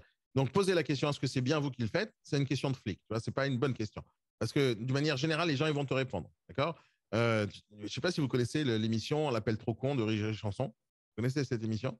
Je vous conseille d'écouter ça parce que c'est hilarant. Tu vois? Tu connais ou pas Non, mais non, écoutez, c'est en podcast. Allez écouter les podcasts. L'appel trop con. Il fait de la prospection téléphonique toute la journée, lui, mais il fait des blagues, d'accord? Et une de ces blagues qui arrive tout le temps, donc il tombe sur un monsieur, il dit bonjour madame. Et donc, il dit bonjour madame, alors que c'est un monsieur qui parle, d'accord? Et l'autre, il dit non, c'est pas un monsieur, c'est pas une dame, c'est un monsieur. Ouais, si vous voulez. Et il l'énerve tout. Et quand c'est une femme, il dit bonjour monsieur. Non, c'est madame. Ah, si vous voulez. Tu vois, et à chaque fois, il fait ça. Et ça les énerve tout de suite. Tout de suite, ça les énerve. Il pète les plombs. Non, c'est monsieur. Et à chaque fois, il répète ouais, si vous voulez. Bon, très souvent, on m'a fait le coup. Hein. Des fois, c'est une femme alors que c'est un homme. Et les gens, mais non, je suis une femme. Tu vois, il fait ça tellement bien.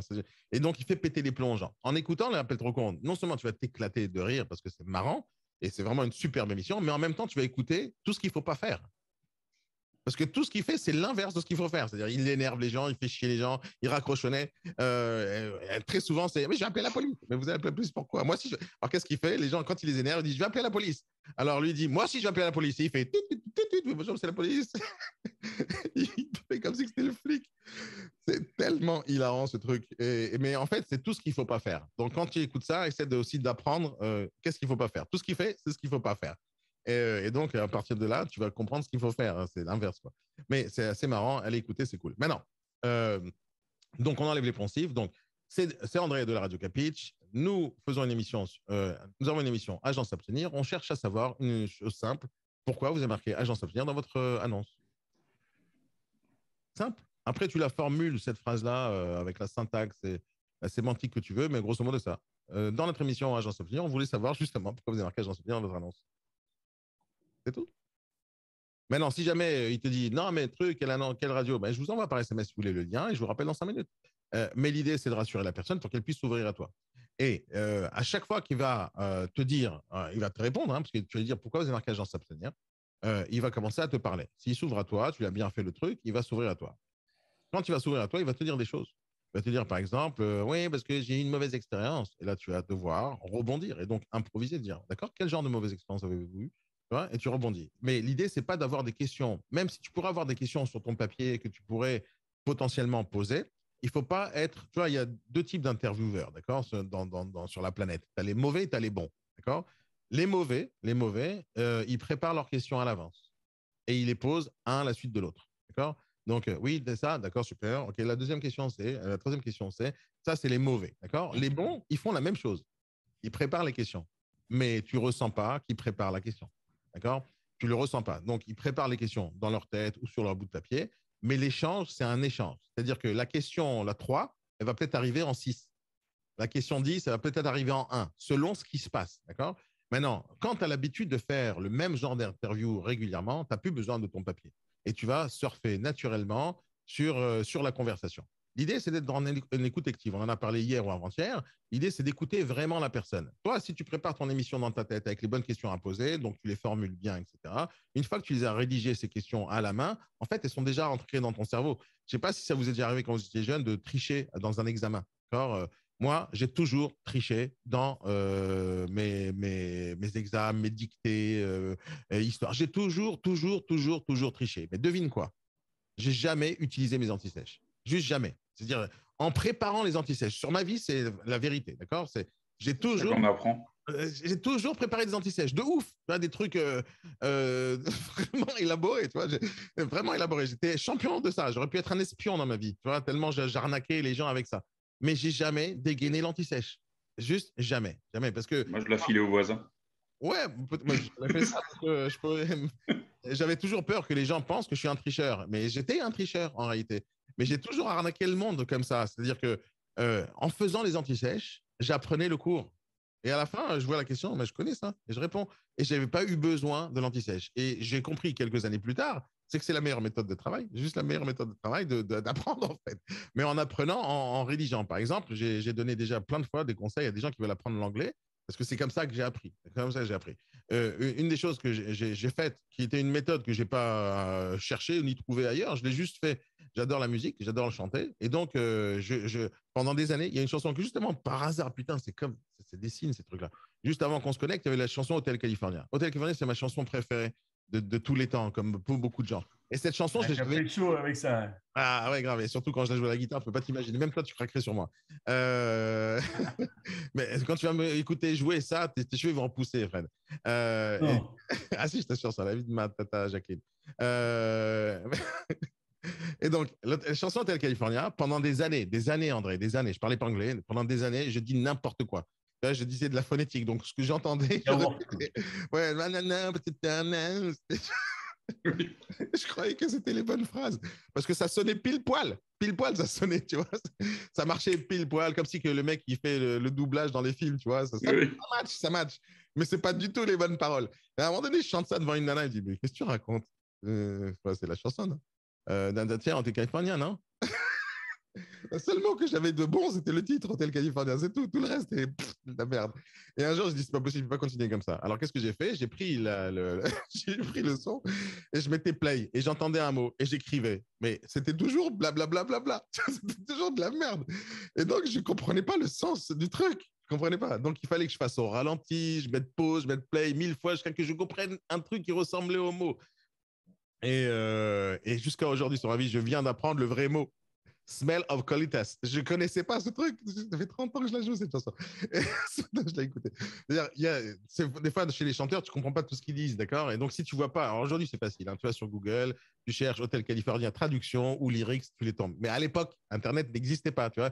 Il y avait une époque, en fait, je ne sais pas si vous vous rappelez, il y avait une époque où quand tu ne savais pas quelque chose, eh ben, tu ne savais pas quelque chose. C'est tout. Ouais. Aujourd'hui, quand tu ne sais pas quelque chose, Google. Tu demandes à Dieu. Et c'est tout. Mais à l'époque, il n'y avait pas ça. Tu restais teubé toute ta vie. Et donc, moi, la seule technique que j'avais, c'est play, pause, play, pause. Et donc, en écrivant les paroles, d'accord, à la fin, je pose la question aux gens, qu'est-ce que ça veut dire ça? Ça veut rien dire. En fait, ils disent autre chose, tu vois. Et d'un coup, tu apprends des mots, tu apprends des mots. Et donc, en écrivant le texte manuellement, pendant des heures, j'essaie de chercher les mots, ils rentrent dans la tête. La phonétique, elle rentre dans la tête. La prononciation rentre dans la tête. Et à la fin, tu comprends grosso modo les mots. Et aujourd'hui, je pense dire 80% des vrais mots de la chanson, mais je ne suis pas sûr encore des 20% qui restent. Je ne sais pas ce que je dis des fois. Vraiment, parce que ça sonne bien. Tu vois, les gens, ils se posent pas la question parce qu'ils entendent comme moi. Ils ont les mêmes oreilles que moi. Donc, si je dis ça, c'est que j'ai entendu ça et ils entendent pareil. Ça se trouve, la moitié de la planète ne sait pas de quoi ça parle au California. Ça se trouve, personne ne sait ce que c'est. Mais bon, voilà. Et donc, une des méthodes que j'ai fait, c'est d'écrire ce que j'entendais. Donc, j'écrivais. Et une autre chose que je faisais pour apprendre l'anglais, mais plus tard, j'ai compris que c'était une vraie méthode de travail. Et donc, à chaque fois que j'apprenais un nouveau mot, j'en faisais une phrase. Dans ma tête, tu vois, j'entendais quelque chose, j'essayais d'en faire une phrase en anglais avec ce mot-là. Et je fais ça pendant des années. Et une troisième chose que je faisais régulièrement sans le vouloir, parce que c'était totalement divertissant, c'est qu'au lieu de regarder des films avec le doublage en français, je regardais, et jusqu'à aujourd'hui, je fais ça, je regarde les films en anglais à la base. Aujourd'hui, j'ai plus besoin de mettre le sous-titre dans des films en anglais parce que je comprends tout ce qu'ils disent. Alors, c'est vrai que quand j'ai commencé à parler en anglais avec des vrais gens, la majorité de mes mots, c'était fuck you, etc. Ça, c'était au départ parce que c'est que les mots que tu apprends dans les films policiers. Mais au fur et à mesure que tu vois des films, tu vois qu'il y a d'autres mots à part fuck you et ce genre de trucs. Tu vois. Et donc, au fur et à mesure, tu apprends du vocabulaire. Mais en écrivant, en écoutant, en testant, j'ai appris plein de choses. Et pourquoi je t'ai dit ça d'ailleurs? Pourquoi je suis parti là-dedans? Ah oui, en écrivant ton pitch, tu vas apprendre déjà à le formuler, déjà, tu vas le réfléchir, ça va passer du cerveau. C'est pour ça que des fois, c'est pas des fois, il faut tout le temps. Peu importe ce que tu fais, tu dois faire le texte, le lire, le répéter, bien sûr, mais le répéter aussi à haute voix. Parce que moi, des fois, j'écris des choses. J'ai écrit plein de choses dernièrement que vous allez bientôt voir en vidéo. Ça va être un bon petit truc. Donc, quand j'écris des choses qui sortent de ma tête, juste, je les écris, d'accord? Je les écris, j'ai l'impression que ça a du sens. D'accord? J'ai l'impression que ça a du sens parce que ça passe dans ma tête et je l'écris ou sur un papier ou sur le clavier. Et moi, la façon dont j'écris, peu importe le texte, une formation, un article, peu importe, en général, je travaille comme ça. Donc, j'ai ma tête, ça réfléchit dans mon cerveau, et j'écris. Et je regarde à peine le clavier, je tape comme ça, je tape. Après, qu'est-ce que je fais? Je relis le texte. Et en général, c'est du charabia. C'est-à-dire que les idées, elles étaient bonnes, tu vois, mais dès qu'elles sont formulées à l'écrit, ça n'a pas de sens du tout. Et dans ce que je fais, juste après d'avoir rédigé en one shot, je relis le texte. Et en lisant le texte, en le prononçant à haute voix, d'un coup, tu vois que c'est pas du français ce que tu dis, c'est pas une bonne syntaxe, c'est complètement à l'envers. Et d'un coup, ça passe du cerveau à l'écrit et de l'écrit à la bouche, à l'oral. Et d'un coup, le texte, il se transforme totalement. Et si tu le répètes le texte assez de fois, tu vas à chaque fois trouver la petite virgule qu'il fallait pas mettre, le petit mot qui est inutile, la petite phrase qui sert à rien, etc., etc. Et donc, tu enlèves. Et après, donc, il y a un texte que je vais peut-être vous envoyer si vous avez envie. Peut-être qu'on en parlera demain. Vous savez quoi? J'ai envie d'en faire un petit test avec vous parce que non, je ne sais pas si je vais le faire parce que, bon, peu importe. J'ai écrit un texte que j'ai mis à peu près 3 ans à l'écrire. D'accord? 3 ans à l'écrire parce que j'avais le début, je n'avais pas la fin et je n'avais pas le milieu. D'accord? J'ai mis 3 ans. Et il s'est passé quelque chose dans ma vie dernièrement, depuis ces 3 dernières années, où chaque jour, il y avait un élément nouveau que je voulais rajouter dans ce texte. J'ai mis à peu près 3 ans pour l'écrire et je l'ai fini, enfin. Ce texte-là, tel que je l'aime, tel que je le veux, tel que je le vois, pour moi, il est presque parfait à mes yeux. D'accord? Mais ça reste mon texte. Mais j'ai mis 3 ans pour l'écrire parce que je voulais vraiment faire un truc puissant et important, que je puisse diffuser, écrire, etc. Et balancer. Et donc, comment j'ai fait pour travailler ce texte-là? Juste les phrases, je les ai répétées 1 million de fois. J'ai réécrit, rédigé. Et dès que ça ne me plaisait pas, je laissais tomber. Pendant des mois, je laissais tomber ce texte jusqu'au jour où vraiment il y a un truc qui m'arrive et je commence à rédiger bien le truc et je me prends la tête dessus. Mais c'est beaucoup de répétition pour le travail. Le pitch, c'est quelque chose de très important parce que si tu dois le répéter tous les jours au téléphone et qu'il n'est pas bon ton pitch, ils vont te raccrocher au nez tout le temps. Donc, le taux de transformation, comme on en a parlé la dernière fois, c'est ça, c'est d'augmenter et d'améliorer la qualité de ton texte. Donc, pour en finir, le bon texte, ça serait un truc comme ça. Bonjour, c'est Daniel de Radio Campus. Je vous appelle à propos d'une émission que nous sommes en train de réaliser sur l'immobilier. J'ai une seule question à vous poser. Pourquoi vous avez marqué agence s'abstenir? Tu vois, j'ai même pas lu ton texte, j'ai improvisé et ça, c'est le texte parfait. Je pourrais même pas te le répéter parce que j'en ferai un autre, mais tu vois, je l'ai fait d'une manière fluide parce que c'est ce que je pense dans ma tête de manière générale. Quand j'étais en train de corriger ton texte, c'était pas ce que j'aurais dit moi. Tu vois et tel que je l'ai dit moi, je te conseille de répéter le truc. Donc, je vais t'envoyer le replay de ça. Tu reprends ce passage que j'ai pas écrit, tu vois, c'est juste un pro. Et tu t'en fais ton pitch. D'accord? T'en fais ton pitch. Et tu appelles les gens. Donc, au final, moi, ce que je vous conseille à tous de faire, faites la même chose qu'André. Donc, il va ouvrir le bal, tu vois. Sébastien, je suis sûr que tu vas réussir. Fred, je suis sûr que tu vas. Je sais que tu as envie de le faire, Sébastien. Hein? Oui ou non? Tu as envie de le faire? Fais-le, fais-le. Et Fred aussi, fais-le parce que ça vous apprend tellement de choses. Franck aussi. En fait, faites-le tous parce que je pense que c'est super cool. Mis à part ça, moi, je vous dis, hein, je vais prendre le temps, je vais envoyer ça à mes monteurs vidéo, on va faire des super vidéos derrière et ça va être super cool. Le but, c'est de vous mettre en avant, bien sûr, parce que, en fait, l'idée de l'émission, moi, je ferai une intro en disant, voilà, j'ai donné un challenge à plein de négociateurs pour essayer de faire une étude de marché réelle pour vérifier pourquoi il y a marqué agence s'abstenir dans les annonces. Et à la fin, on va vous mettre en avant. On va voir votre nom, votre prénom, votre logo d'agence et je le ferai tout ça pour vous faire kiffer et pour vous mettre en avant. Donc, participez à ce truc-là. C'est l'idée que j'ai donnée à André hier. Je vous le donne à vous tous. Faites-le, ça peut être super cool à la fin. Je ne peux pas vous imaginer le nombre de personnes qui vont voir ça. Et moi, je vais me prendre le temps avec mes monteurs de faire des belles vidéos et de les diffuser en podcast avec, encore une fois, derrière, il y aura les liens vers votre Instagram, TikTok, etc. Je ferai tout pour vous mettre en avant grâce à ça et que les gens puissent vous parler. Et on dira dans les vidéos, je dirai dans les vidéos, si vous voulez, contacter André pour savoir vraiment les ressentis qu'il a au téléphone et comment ça a amélioré son travail, etc. Et je ferai plein de trucs comme ça pour que les gens, au final, vous contactent ou pas, tu sais, mais peu importe, on ne sait pas où ça va arriver, le truc. Voilà. Ça fait pour quand? Comment? Tu veux que ce soit fait pour quand? Hier? Ouais, c'est tout, le plus vite possible. Tu balances le plus vite possible. Ça ne prend pas 5 ans de faire ça. Hein. Tu prends Zoom, c'est 5 minutes pour créer le compte, tu mets enregistrer, tu y vas, tu appelles. C'est pas très compliqué. Et moi, je vais en faire avec vous, comme ça, il y aura un petit mix comme ça, et je vais le faire aussi.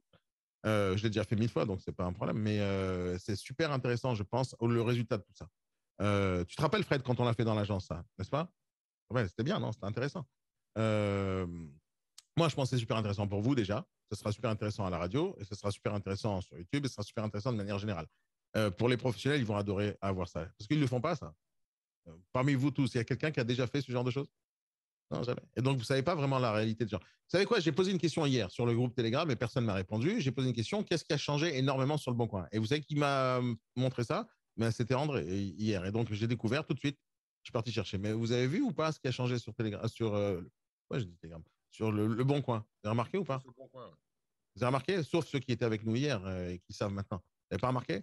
Alors, je vous le montre. Parce que merci, André, d'ailleurs, d'avoir relevé ce petit détail qui était important. Hein? Alors, je vais vous montrer là tout de suite. Mais ce qui m'énerve, en fait, c'est que quand j'ai posé la question, parce que regarde, André me dit, il m'avertit sur un truc qui a changé sur le Bon Coin. Moi, je dis, qu'est-ce qui a changé? Il me dit, il y a un truc là-bas. La première chose que je fais, je vais sur le Bon Coin. N'est-ce pas, André? Je suis parti directement sur le Bon Coin et j'ai regardé et j'ai cherché la solution et j'ai retrouvé le problème. Et j'ai posé la question hier sur Telegram, il n'y a personne qui me répond. J'ai posé la question par mail, personne ne me répond. Et personne n'est parti sur le Bon Coin. Regardez ce que j'ai trouvé en 3 minutes et demie. Quoi. C'est simple, le problème hier. Et personne cherche à savoir ce qui se passe. Et ce que vous ne le faites pas, juste 100% du temps, c'est d'essayer de comprendre le parcours utilisateur, qu'on appelle ça dans le monde, dans le jargon d'Internet, le parcours utilisateur. Et donc, le Bon Coin, c'est un site Internet, hein, je vous rappelle. Donc, le parcours utilisateur, ça marche très bien. Donc, c'est quoi le parcours utilisateur? C'est qu'est-ce que fait le client qui utilise, l'internaute qui utilise le Bon Coin? Qu'est-ce qu'il fait comme chemin pour arriver à ce que tu es en train de lui vendre? D'accord? Donc, catégorie immobilier, nanani, nanana. D'accord?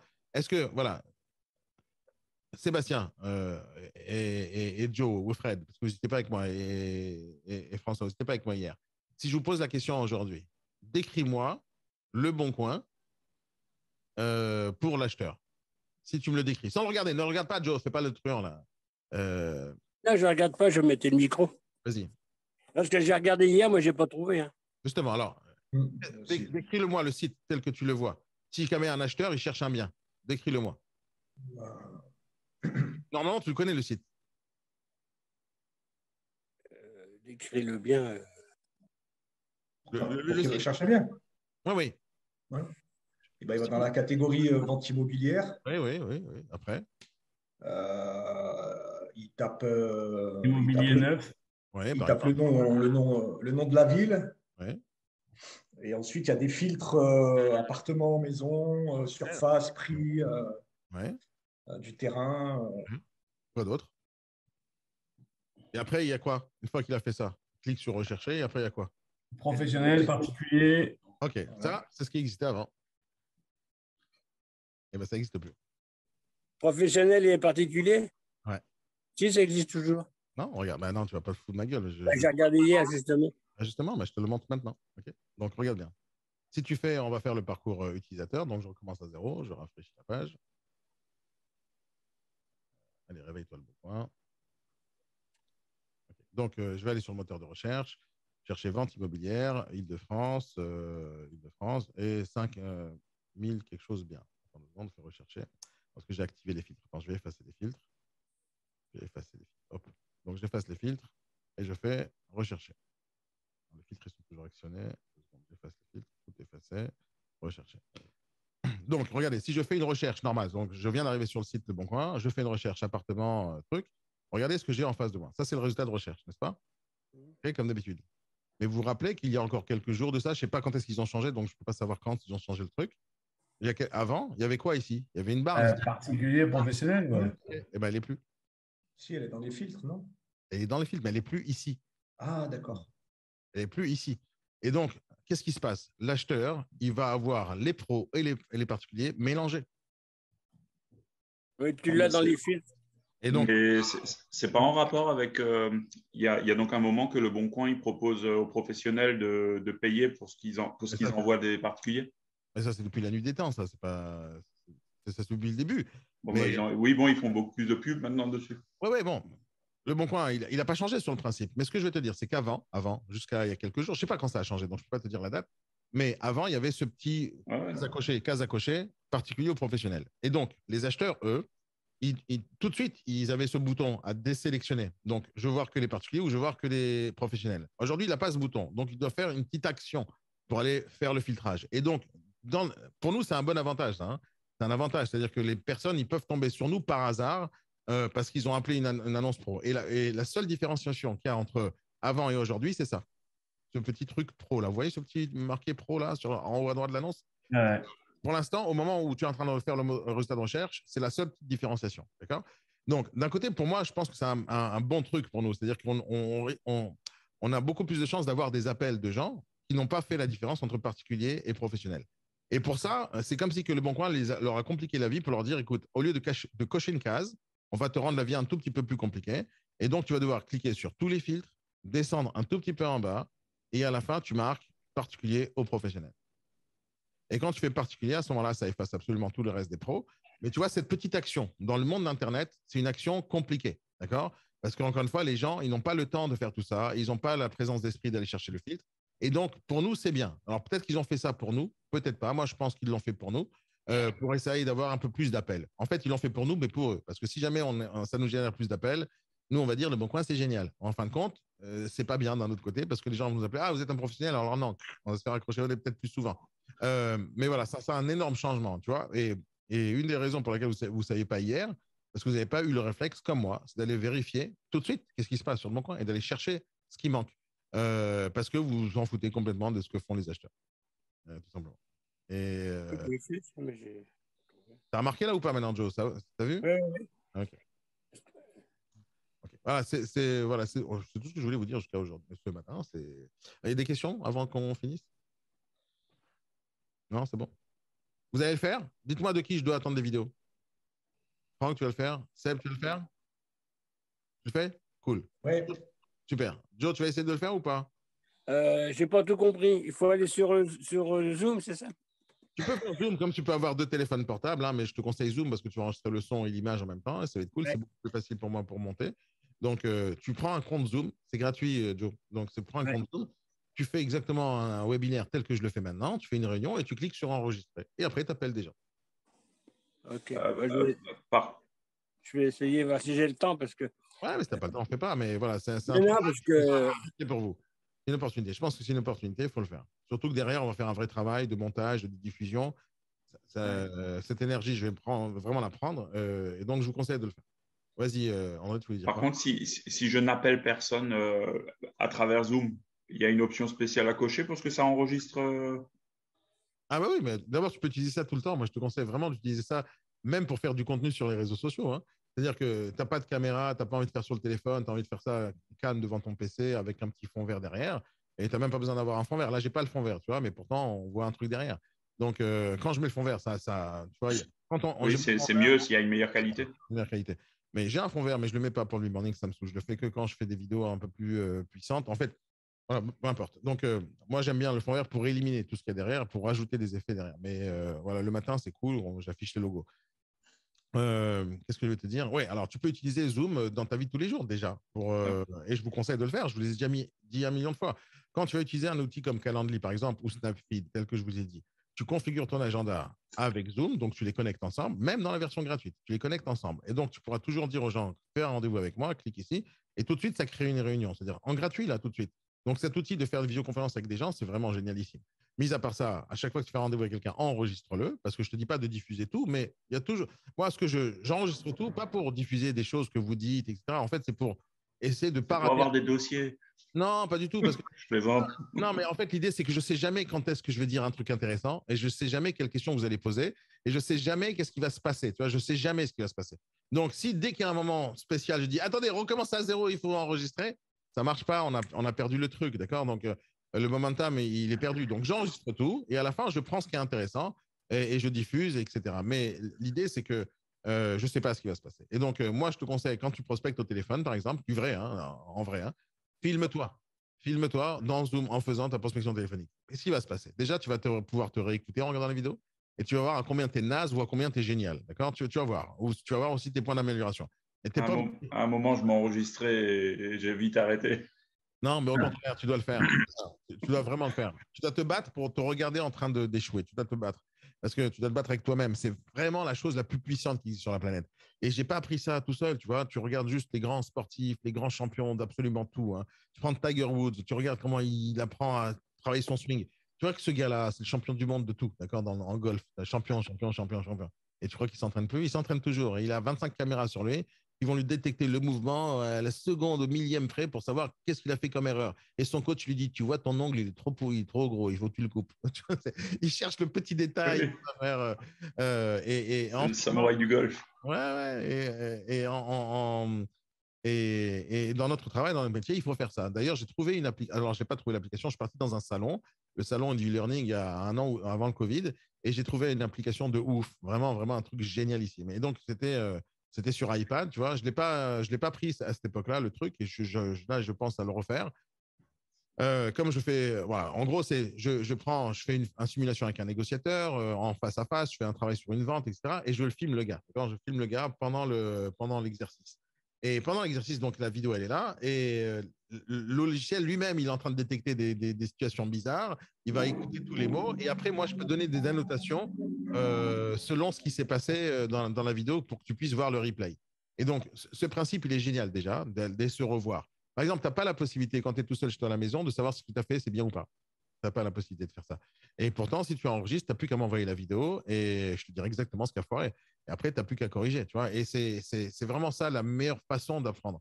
Tu te regardes faire et après, tu analyses. Parce que quand tu es dans le moment, tu vois, là, par exemple, au B-Morning, la majorité du temps, enfin, c'est pas 100% du temps, je n'écris rien. Tu vois, je suis en impro total avec vous. D'accord? Et je suis en impro total tout le temps. C'est-à-dire, tu poses des questions, je réponds, je réagis, j'interagis. Mais quand je fais les montages des fois, ou quand je regarde les replays, ou quand j'essaie de rechoper un truc, je dis putain, c'est quoi cette connerie que j'ai dit? Et des fois, je t'assure, c'est pas par égocentrisme, c'est pas par vanité, mais des fois, je m'attrape en train de m'écouter moi-même. Et la dernière fois que j'ai fait ça, c'était vraiment il y a quelques jours de ça. J'ai lancé une vidéo sur YouTube qui moi-même ému et remotivé, mais alors que c'est moi qui parle. Et je ne le dis pas pour me vanter ou quoi que ce soit, c'est que j'ai dit des choses à vous qui me concernaient à moi quelques jours plus tard. Tu vois, et c'était trop puissant. Tu vois, et au moment où j'écoute le replay, je ne suis pas en train de regarder c'est Daniel qui parle. Je suis en train d'écouter ce qui est en train de se dire. Tu comprends? Et ça m'a, encore une fois, c'est-à-dire qu'à la fin, quand je m'écoute, la majorité du temps, 90% du temps, je ne suis pas déçu de ce que j'ai raconté. C'est pour ça que je diffuse quasiment tout. C'est pour ça que je diffuse tout, parce que j'assume ce que je dis, je sais ce que je pense et je ne regrette pas ce que je dis. J'ai mis la vidéo hier, si vous l'avez vue, celle où on parlait des femmes, etc. Et je l'ai diffusée parce que c'est ce que je pense. Et là, vous m'avez dit, ouais, mais si tu balances ça, je vais me faire défoncer. Ouais, peut-être, je m'en fous, mais c'est ce que je pense que je fasse. C'est ce que je pense. Et donc, moi, j'assume ce que je pense. Et c'est pour ça que j'ai rarement de regrets sur ce que je dis. J'ai rarement parce que je dis ce que je pense. Point à la ligne. Tu vois, je mens pas et je me cache de rien. Et donc, mais ça a pris quelques années que j'ai réussi à m'accepter. Hein. C'est pas, j'ai pas fait des vidéos dès ma première fois, quoi. J'ai pas fait ça. Et donc, à force de te regarder, tu t'acceptes. Tu vois, tu te regardes. Parce qu'il y a pas pire. Tu vois, je chante aussi, j'enregistre des trucs. Et quand je m'écoute, la première fois après l'enregistrement, je dis que c'est de la merde. Mais à force d'écouter la chanson, je dis, il y a quand même des trucs sympathiques là-bas. Tu vois. Et après, quand je la fais écouter la chanson à quelqu'un, et ben, quand la personne, elle sourit, je dis, c'est bon, ça passe. Tu vois, et ça me rassure pour en faire d'autres. Et en te regardant, des fois, tu vas avoir déjà une vision différente de toi. Une différente vision. Au départ, tu pouvais penser que tu étais nul, mais d'un fois, tu vas faire du bon travail. Et des fois, tu dis, ah, j'ai bien répondu là, tu vois, et tu vas te féliciter toi-même. Donc, tu n'es pas obligé de diffuser ça, d'accord? Mais si jamais tu prends ces passages-là où tu te fais raccrocher au nez, je t'assure que c'est les meilleurs contenus que tu puisses diffuser.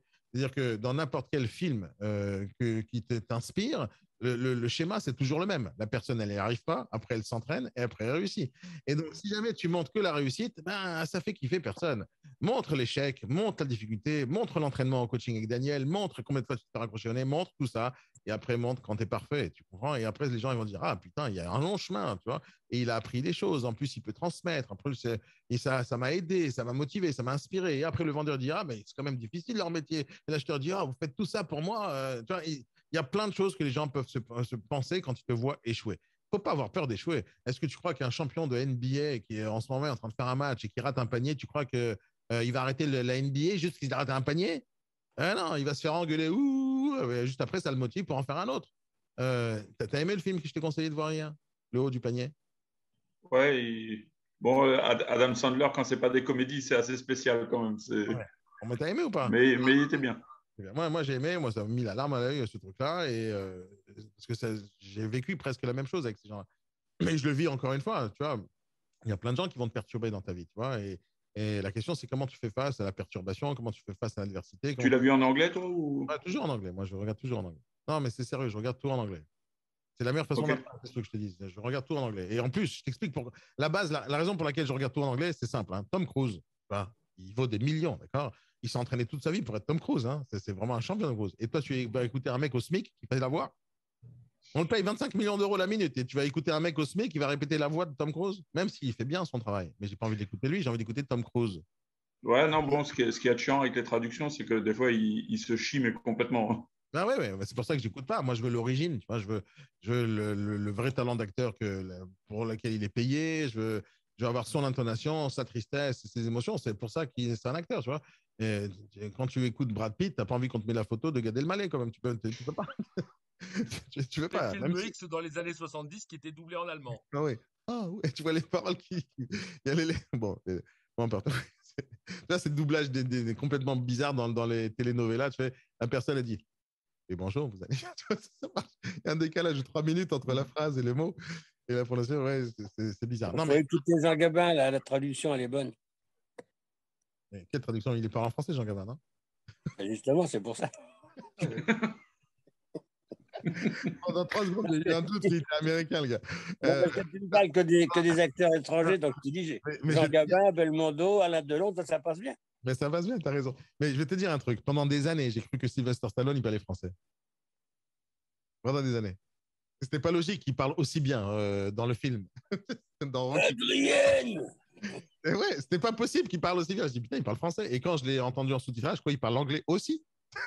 Mais non, il parle toujours anglais. Quelquefois, les vrais acteurs ont des voix pourries, hein, en vrai, hein, quelquefois. Non, par rapport au doublage. Des voix pourries, ils ont leur voix. Leur voix est sympa, tu les écoutes en vrai, tu dis,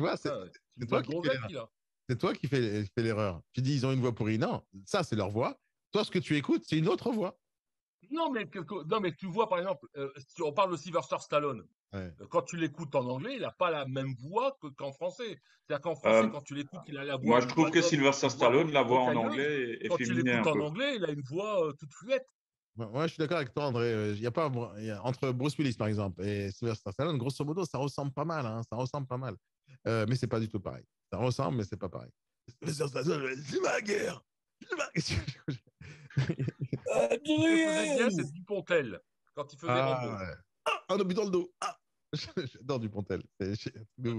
Quand j'ai vu toute cette série de sketchs avec Rambo, je te rappelle de ce sketch. Moi, je me rappelle comme c'était hier. On était avec des potes et à l'époque c'était les VHS. Tu n'avais pas de DVD.